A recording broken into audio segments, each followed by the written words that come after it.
I mean, how has it been so far? So first of all, because I'm Russian and there is literally nothing Russian in Kenya. If you look in other countries, West Africa, Central Africa, there are so many Russian things, Russian houses that provide culture, doing different initiatives. There is nothing Russian here. So I was like, why? Kenya is such a good country and there is big interest to our culture, and there are so many opportunities to support community. So first of all, last year, I started in partnership with the oldest Russian university. It's called St. Petersburg State University. They've come to Kenya in February. I arranged them workshop in the school that is where Clarice is director.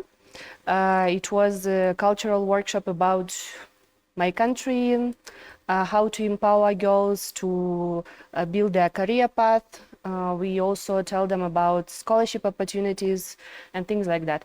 So since that, we've just been doing some workshops, and I really felt that I want to do it as part of the organization. So now we have what is called Path to Russia initiative. And last year, we had our first community football match in December. This idea came up thanks to a Russian organization called Football Moms.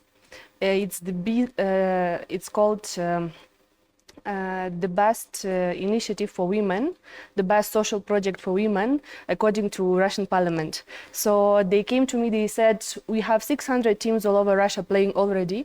So it's not like any woman decides to play. It's women who have given birth and maybe have some challenges. They come together to now start playing. So they told me, we want to do something in Africa, we want to become global. And so I arranged them the first one. This year we decided to expand. We are doing our community football match in 2 counties, in Nairobi and Kiambu. So in each county we have our local partners. In Nairobi our partner is Clarice and her school, Kibera Girls Soccer Academy. In Kiambu our partner is Office of Honorable Gigi Kagomba. He is the one supporting us, and he has been a friend of Russia for the longest time. Actually, I used to work for Russian Parliament and I hosted him in Russia, so I've known him for years. So now he came to me, he said, let's do it in Kiambu. So I told him, yes, let's do it. Well done. And Yeah. I hope you'll make TV 47 and Radio 47 a very good friend of Russia as well. Sure. I'm sure those, of course, steps are started. Thank you so much for actually elaborating on that. Let me bring in Clarice. Of course, now that you've mentioned a lot about Clarice and Kibera Soccer, of course, the director of the Kibera Soccer Academy. Why did you partner with the Path to Russia, and how has your organization or your group benefited from this kind of initiative? Okay, well, Kibera Girls Soccer Academy, it's a free secondary school that empower girls through soccer and life skill. So basically we have 120 girls that live in the school and they get opportunity. And the school is free because we rely on partner organization and friends that supports the school. So Path to Russia is one of our partners. So whereby we have opportunity for life skill sessions that they give unto the girls. Then there's also an opportunity for coding classes that they give to the girls. And through our interaction, so being that it's a soccer academy, so we were able to identify the great opportunity. Then when you look around, most of the organization, they provide opportunity for young girls to play. But now this was a very unique opportunity that Anne had mentioned to me, supporting the teen mothers. So the reason as to why I did feel like this was a great opportunity also to make a great difference in the community, it is because most of the young mothers have been neglected in the community. So it was an opportunity to them, having young mothers to play. And actually, our first intention was to have 4 teams, but we had a turnout of over 6 teams that were willing to play during that particular tournament. Well done on that. Eric, let me also bring you into this. What are some, of course, the successes that you picked up from your first initiative, the Path to Russia, your first initiative? What are some of the successes? What are the young mothers saying What are the communities that are coming from saying? What are the organizations which they represent are saying? What are their homes that they represent saying from that particular first event that was held last year?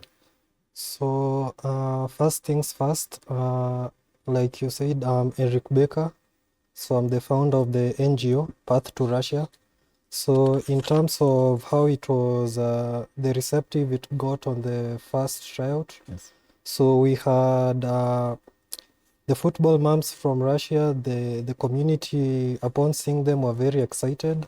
The turnout was amazing. They danced to our local tunes, Anguka Nayo. So it was really exciting to see them dance, enjoy. They were really happy. Yes. Because aside from organizing the football match, we also had a very important delegation, the new formation delegation. So they came, they were not part of the football, but they really enjoyed being there, watching the football moms participate, the interaction between the people from Kibera and the Russian teams, the new formation group. It was very exciting.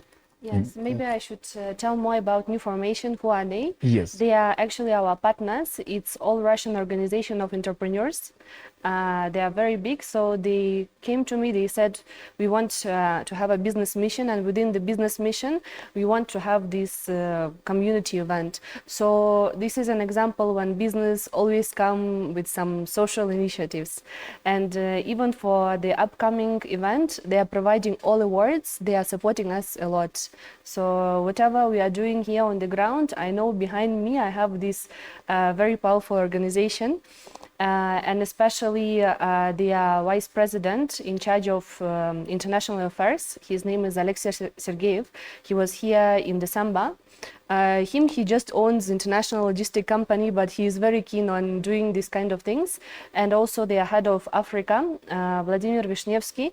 I'm in touch with them every day, and whatever initiative I bring, they are there to support me. Whatever it is financially or in terms of arranging, sending anything, I'm really grateful. So yes, they are there. They don't play, but they support women a lot. Indeed, that's true. I'm talking about why football? We have tennis, we have basketball, we have skiing, we have... Why football specifically for these young mothers and Anna? And of course, I'm sure Clarice will also share into that as well as Eric. I think because it's very accessible. People play it all over. I think it's the most popular sport in the world. And of course, this event is not really about football. It's about supporting community and about celebrating women. So, for example, we plan our future functions. After we are done with this one, we'll expand to Embu and we'll expand also to Migori County. For example, in Migori, we are targeting women who have suffered from FGM. So whatever community we come, we see what are the challenges, especially there is Korea community that is known to have this problem. And we are going to pick those women to play who have suffered the most and see how we can reconstruct them, how we can offer them some medical services. So even they play, yes, we celebrate them, we award them, we dance with them, but also we solve their most critical problems. Indeed, true. Clarice, how has your team or Kibera Soccer Academy, how have they benefited? What are they saying from their first event? Give us the tangible benefits they got. The women, what did they experience? What are they saying about this event they did last year? And are they looking forward to this one that is going to happen on the 7th and 8th? And of course, how does the future look for Kibera Soccer Academy? Okay, to our girls, it was one of the greatest opportunity. Yes. More so to the young mothers.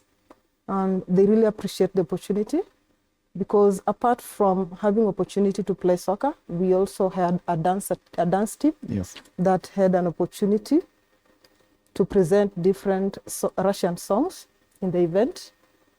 So one of the things that the girls are thinking about, if the event grows bigger, they'll be able to get an opportunity probably to travel to Russia in future. And also it created a lot of friendships and connection amongst the girls. So mostly other teams keeps on calling, are we still having the games again? So when are we playing again? And right now they're very eager to participate. No. Yeah, and Eric, of course, as the founder of Path to Russia, very notable success stories. I'm looking at, of course, as you're saying, it's football. It's just not only about football. You're also engaging in cultural exchange programs, using sports diplomacy. At the end of the day, Eric, Africans want to put food on the table as much as they take part into this. Are those one of your goals, objectives in your organization? It is, because even before we founded the NGO, as an initiative with Kibera Girls Soccer Academy, we had one of the biggest online education giants in Eastern Europe. They are known as Skyeng. So they equipped one of their computer classrooms with the latest gadgets, whereby these kids will be taught how to code, and after a period of around 2-3 months, based on their success rates, they'll be able to get paid while still in school, so that in between this period of transitioning from high school to university, during the wait they have something to bring food to their table, because it's a skill set they are already learning. So you see, in the long-term goal is to develop the community, foster cultural integration, which, like, for instance, we are using football, which is like an international language on its own.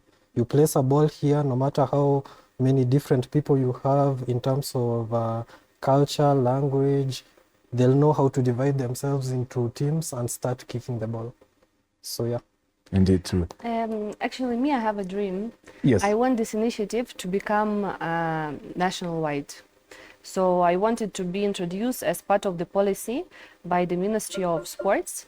For example, in Russia, those football moms that are playing all over, yes, maybe they are not that professional as actual football players, but they are part of the national team, and they are officially recognized and supported by Football Federation, by different private sports club, and so on. So I think once we expand, I'll be able to create a nice presentation and pitch it to the government to see how best they can support it, to make it something that would happen in each county. I think women all over Kenya deserve to be supported in one way or another. Indeed, that's true. Of course, even me in my village, I normally host some football tournaments for women and ladies. However, of course, I'm trying to get some insights from you, and I thank you really for coming. I'm looking at insights. I'll invite you to my village in Kakamega County. I know you've mentioned Embu and Migori. Please consider Kakamega County. Okay. I've already have an idea where you can actually settle. And into that, what is the age bracket of this particular initiative, or is any mom that is, of course, in these particular communities or areas? Actually, if you look at pictures of Russian women that are playing over there in different regions, you will see women of very different age. So we don't limit it. As long as you are willing and you are ready to play and you are in that group of women who need support, you are there. Good. Yes. Eric, how can women in Kenya or in Nairobi, Kiambu, Embu, Migori, Kakamega reach out to? How can they reach out to Path to Russia? What are the qualifications, or what needs? What do they need to be part of Path to Russia? Okay, there's literally nothing to limit them from accessing us. Yes. All we need is turnout and also good coordination. If they want to participate, they can literally just get hold of us. Right now, we are just finalizing on the NGO registration and everything, because what we've been doing it entirely without being an NGO, just for the fun of it, for the benefit of it. So once we have everything set up, it's just a matter of weeks or so. So yeah, we'll have all our contact details in place. Yeah, they only need to avail themselves. Okay. And of course, I'll ask Anna and as well as Eric just to share with us some of the teams that are already participating, will be participating this time round. But just before that, Clarice, some of your team that you work with, you're the director of Kibera Girls Soccer Academy. Some of your team members that you work with in that particular organization, what do they do in that organization? And so far, have you achieved some of, because it's very important, they are watching, and they'll be very elated and happy, of course, to hear them being acknowledged for the efforts they do for Kibera Girls Soccer Academy. So mainly we have 4 teams that are participating in the tournament. So one of the team is called Kibera Soccer Women FC. And actually that is a team that consists of alumni from our school. Most of them are alumni from Kibera Girls Soccer Academy. Yes. Then we also have Young Mothers, which is a team that exists in Kibera. Then apart from that, we have Lucky Star. Then we are also intending to involve Kenya Prison Women as also the fourth team. Well done on that. And any prizes? I know I was with the pictures we had shared earlier, I saw from the event in 2024, there were certificates, the girls were smiling. I don't know if those pictures can be shared so that so Anna can tell us who they are. And of course, what are the prizes about? And do you think the prize this year will be better than the prizes last year? It will not be less than what was last year, that's for sure. Yes. Also because we have more teams from 2 counties now. So every time they play, they get awards. The more you play, the more you gain. Yeah, so that's the system. And because now the teams are more than last time, so awards are more. Of course, among the awards, we have 3 types. Yes. We have actual awards that are normally used in football. We have cash awards for each game that they play. And also we have cultural awards. We bring some traditional Russian things to give each of them, like spoons. Some of my team members, they say, yes, we need spoons because we need to eat. Yes, well, true. I said, but you see, as we use these spoons as music instruments, so even they look, of course you can use them to eat, they look very authentic, but as we use them to play some traditional music things, yeah. Oh, well done. Also in Kenya, we use spoons not to play music, but also during eating, it's also a musical festival we normally have on our dinner tables. Of course, Eric will tell you that as well as Akinyi. Sure. Eric, some of the challenges, or what is the future looking like for Path to Russia in this kind of partnership? And are you also telling Anna that you like more of these teams to go to Russia and meet teams like Anji Makachka? How do you call that name? Anji Maka. Okay, my Russian is very bad. Okay, in terms of challenges, I think the greatest challenge is the monetary factor bit. So you see, in as much as we want to expand really fast, the cash flow is kind of limited. So because we engaging different sponsors at different times. Yes. So now it's all about now their ask. Yes. As we present what we can do and our vision and everything, so now it's about getting them to be on board with everything we align. So if we get the challenge of cash flow sorted, then yeah, Indeed. it'll be okay. Okay. Akinyi, what's the future of Kibera Girls Soccer Academy now that we have such kind of partnerships, cultural, both football, and you never just know, as you're saying, of course, the Russian government, I'm sure, will be very open to more experiences just besides what is happening currently. Okay, through the partnership that we are having with Path to Russia, so we've been able to get more opportunity and also more connection. Just as Eric had mentioned, right now our laboratory was equipped, our computer lab, and now apart from the 844 system, at least our girls are now learning coding and they're doing very well. So I believe after a period of 3 months, now the girls will be able to earn. So being that it's a free secondary school, so through their earning, we'll be able to save money for their university level. Then apart from that, we'll also be able to have more girls joining soccer and also excelling in soccer as a career, because through the tournaments that we've been having, so we've been having some cash award, which is also a source of income to these particular young girls. So my hope is also that apart from just having a one-time event once in a while, we can also have a bigger plan so that we can have a continuity of the program so that it become a full-time job for these young women, because they are actually mothers. Yes. And by the end of the day, they need something to support their young ones.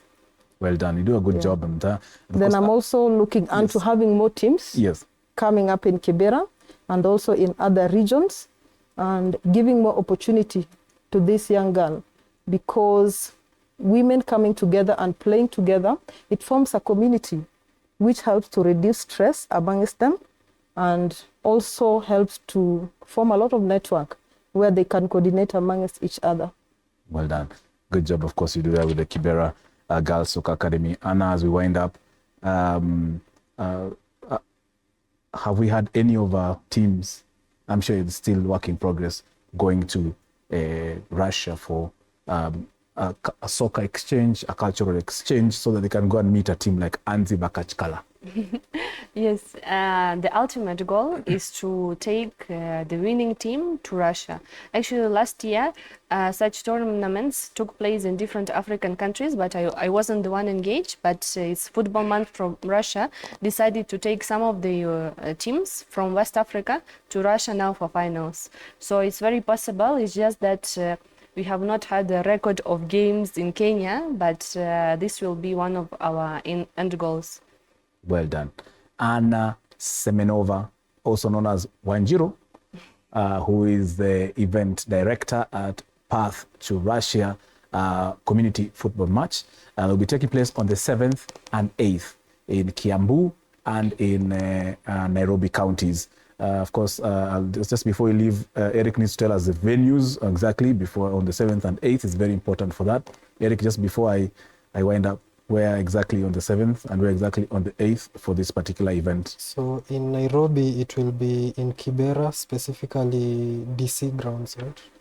And in Kiambu. Kiambu, it will be in Gatundu. Gatundu South. Gatundu South. I'm very impressed, of course, by the knowledge that Anna or Wanjiru has about Kenya and the names and how she pronounces them with so much ease. Thank you very much indeed, Anna Semenova, for really making time, the event director of Path to Russia football match, community football match. Clarice Kinyi, who is, of course, a director at Kibera Girls Soccer Academy and also an event director, event coordinator for the Path to Russia community football match. And also Eric Becker, who is also an event coordinator of this event and also the founder of Path to Russia. And of course, being part of the Path to Russia community football match. Thank you very much, ladies and gentlemen, for making time indeed and also for sharing this story. As TV47 will be actually following this particular story to bring you the beautiful stories of our football moms in Kenya and seeing their path from Kenya and also all the way to Russia. And of course, expanding the sport to all the counties, including Kakamega. Thank you, Anna. Thank you, Eric. And of course, and also thank you to my good friend, Kali Mweni, for indeed actually making this possible, and the entire team at Path to Russia. We're taking a very, very, very short break. We'll be back. Remember, we have the AFC Leopards chairman. We also have former Harambee Stars defender, Mickey Weche. We also have one of Kenya's top football analysts, Michael Barnabe, here to share about the new coach, Benny McCarthy, and many other things in football. We are back in a bit.